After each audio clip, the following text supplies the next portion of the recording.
Bonjour à tous, aujourd'hui on teste une légende, une voiture qui fête ses 30 ans, elle est née en 1993, c'est le Jeep Grand Cherokee. Depuis cette date, il a d'ailleurs été vendu à plus de 7 millions d'exemplaires, un vrai gros succès, et le mot gros est bien adapté à cette nouvelle version puisqu'il a considérablement grandi, le Grand Cherokee depuis ses débuts. C'est un grand Cherokee maintenant parce qu'on a un véhicule qui mesure pas loin de 5 mètres de long, 4,91 m exactement.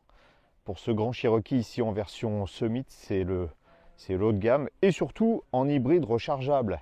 C'est un modèle qui remplace le V8 cher aux Américains et aussi à la clientèle européenne. Donc là, un mariage d'un moteur thermique et d'un moteur électrique, on le voit avec la trappe de recharge qui est sur l'avant et puis les logos qui adoptent une couleur bleue pour le passage à l'électrique. Vous voyez, un véhicule qui est quand même assez imposant, chaussé de jantes de 21 pouces et les roues paraissent toutes petites. C'est pour vous donner une idée du gabarit de l'engin.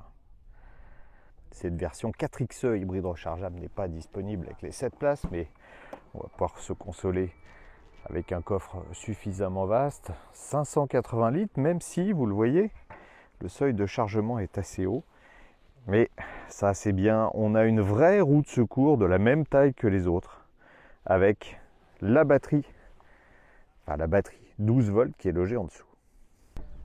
Sous le capot, les amateurs de grosses cylindrées américaines vont être déçus, mais on a quand même 3 moteurs là-dedans. On a un 4 cylindres essence 2 litres turbo qui développe 270 chevaux et on a 2 moteurs électriques qui va servir pour le stop and start, le démarreur du moteur, et le moteur de traction qui fait 134 chevaux, qui est en fait accouplé, qui est placé entre le moteur thermique et la boîte de vitesse, qui est une boîte automatique à 8 rapports. L'originalité par rapport aux autres modèles hybrides rechargeables qu'on peut trouver, c'est qu'on a un vrai 4x4, donc avec une vraie transmission mécanique aux 4 roues. On peut quand même désenclencher les roues avant quand par exemple on roule sur l'autoroute, mais vous le verrez tout à l'heure, si on arrive à faire un petit peu de tout-terrain, ça reste avant tout une Jeep. Et comme ça reste une Jeep, eh bien, on a des possibilités qui sont offertes par les Jeeps. En particulier, celle-là, vous allez voir, c'est le chameau qui monte. On peut, grâce à la suspension pneumatique, augmenter la garde au sol. En fait, entre la position basse et la position haute, on a une amplitude de 75 mm. Je crois que c'est un des véhicules du marché qui doit offrir le plus de variations de garde au sol. 5 mètres de long, on a donc beaucoup de place à l'intérieur. Regardez l'espace qui est réservé pour les passagers arrière. Et en plus, ils sont dorlotés puisqu'ils ont chacun une climatisation indépendante. Il y a 4 climatiseurs en fait sur la voiture, une foule de prises, y compris une prise 220 pour brancher un ordinateur par exemple. Notre version est le modèle haut de gamme Summit, ce qui veut dire qu'on a absolument toutes les options. Évidemment les sièges à réglage électrique, ventilés, chauffants, en cuir véritable. C'est utile de le préciser aujourd'hui. Vous voyez, en plus ils sont très confortables. Et vous avez également du bois pour ajouter une touche de gaieté sur le volant et au tableau de bord. Et je précise, c'est du vrai bois. La qualité de fabrication est excellente. On n'est pas loin des références allemandes, même si à certains endroits, les ajustements ne sont pas parfaits. Et puis j'aime toujours pas ce fameux tableau de bord numérique qui est propre à Jeep, même s'il est un peu plus grand ici. Ce ne sont pas les écrans qui manquent. Outre l'affichage tête haute, l'écran de 10 pouces qu'il y a face au conducteur, on a aussi le grand écran central pour l'infodivertissement, on va y revenir. Et puis, très intéressant, mais on ne le voit pas quand on est à la position conducteur, c'est fait pour un écran passager de 10 pouces sur lequel on peut, par exemple, se projeter des vidéos en roulant. Presque toutes les fonctions essentielles sont accessibles par des boutons dédiés. C'est le cas par exemple ici pour tout ce qui est climatisation. Et très rigolo, une petite enfin rigolo, voilà. Ça ressemble d'ailleurs un peu à un concurrent qui s'appelle Land Rover, une molette rotative pour le sélecteur de vitesse. C'est un vrai tout-terrain, donc on a une gamme courte qu'on peut sélectionner ici. On a même un contrôle de descente là. Et puis, à partir du sélecteur, 4 positions, enfin 2 positions de conduite normale, on va dire sport, auto. Et ensuite, vous avez neige, la boue et rock. Quelque chose qui va surprendre les audiophiles. La chaîne hi-fi est signée Macintosh, une marque qui fait plutôt d'habitude des produits ésotériques, mais ça marche.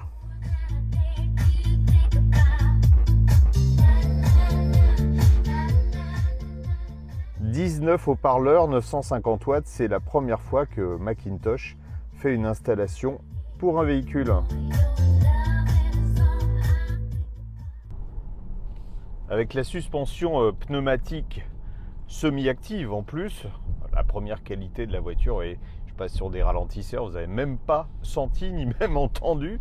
En fait, c'est vraiment extrêmement confortable. On n'est pas loin de l'effet tapis volant de certaines Citroën. D'ailleurs, on va tester grandeur nature un beau ralentisseur. Voilà, je suis à 42 km/h, donc plus que la limite de vitesse, et vous avez vu. Bon, évidemment, ça bouge un peu, mais on n'est pas secoué comme on pourrait l'être avec la grande majorité des voitures. L'impression de conduite, elle est d'ailleurs liée à cette suspension pneumatique. On a le sentiment d'avoir une voiture assez pesante, alors que ce n'est pas le cas dans la réalité. C'est un modèle qui fait 2 tonnes 180, donc plutôt léger compte tenu de son gabarit. On va voir un peu plus loin dans les virages ce que ça donne quand on sollicite la mécanique. Je me mets en position sport, voilà, c'est fait. Et là, normalement, on profite pleinement de la puissance des deux moteurs. On a 380 chevaux et puis 640 Nm de couple. Alors oui, ça marche, mais le souci, on est un petit peu embarqué quand même dans les virages. Je pense que c'est plus la limite des pneus d'ailleurs. Et surtout le défaut, c'est ça. Vous entendez, on a un moteur thermique, c'est un 2 litres turbo qui fait 270 chevaux, mais dont la sonorité est très loin du chant du V8. Les amateurs de grands Cherokee puissants vont désormais être déçus. C'est cette version hybride rechargeable qui est désormais la plus puissante et qui remplace le V8. Rien à voir avec le chant d'un gros V8 qui ronronnait. Là, c'est un son un peu presque criard. On va dire qu'il est, vous avez vu, ça embarque un peu. On va dire qu'il est en décalage par rapport au physique de la voiture. Imaginez un gros monsieur avec une toute petite voix, c'est un peu ça. Très très jolie petite route qui permet d'appréhender le fonctionnement en hybride. Là, on voit les flux. Pour le moment, ça veut dire qu'on est en électrique. Je vais accélérer un petit peu. Voilà, les transitions sont assez douces. Elles sont douces à partir du moment où on n'écrase pas la pédale d'accélérateur. Parce que là, parfois, c'est un peu brutal. En fait, le moteur va s'accoupler, le moteur thermique va s'accoupler à la transmission. Le moteur électrique, il est justement entre le moteur thermique et la boîte. Et tout ça, quand ça se réattelle, qu'on demande de la puissance, parfois, c'est un peu plus brutal que sur certains systèmes concurrents. J'ai roulé très gentiment. On vient de passer du mode électrique au mode hybride. C'est automatique quand le niveau de la batterie baisse. On a 17,4 kWh. Alors l'homologation en Europe dit 51 km. L'homologation américaine dit 40 km. La vérité, j'ai fait exactement 30 km. Donc on est très très loin du compte. C'est 40% de moins. Et c'est vrai que les concurrents, si vous prenez par exemple un BMW X5 hybride rechargeable, offrent des capacités de batterie qui sont presque 2 fois supérieures. Donc c'est un peu juste en termes d'électrification. À vitesse stabilisée, ce Grand Cherokee particulièrement silencieux. On est à 62 décibels de moyenne à 110 km/h. C'est le niveau d'un véhicule électrique. En revanche, si j'accélérais fort, le moteur thermique se mettra en route, comme on l'a entendu tout à l'heure. Donc sur les faux plats, ça sera un petit peu moins bien, mais c'est une voiture extrêmement silencieuse et de plus très confortable dans ces conditions de roulage. On trouve ça de plus en plus fréquemment sur les voitures. C'est un rétroviseur central qui peut être soit classique comme ça, soit rétro-caméra. Très honnêtement, quand on n'est pas habitué à la vision caméra, ça peut être très perturbant. Même hybride rechargeable, notre Grand Cherokee format XXL n'est pas vraiment un modèle d'économie. On a fait de la route qui monte, on a fait un petit peu d'autoroute.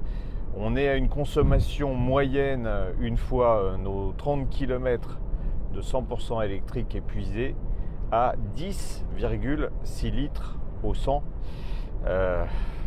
C'est pas vraiment économique en fait.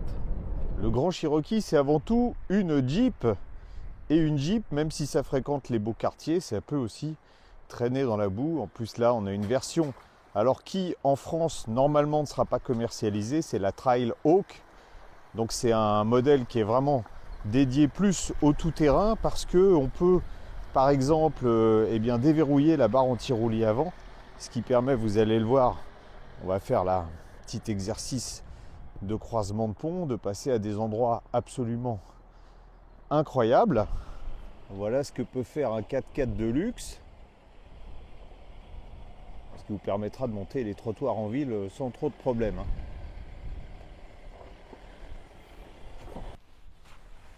Jeep a inventé le SUV avec le wagonnier. Il faut bien reconnaître qu'ils ont conservé un certain savoir-faire en matière de 4x4. Alors pourquoi je dis 4x4 ? Parce que vous l'avez vu, ça a beau être un engin chic, c'est aussi un vrai baroudeur. Je serais plus réservé en revanche sur l'aspect environnemental de la bête, parce que finalement on ne fait que 30 km en tout électrique, même s'il n'y a pas de malus écologique.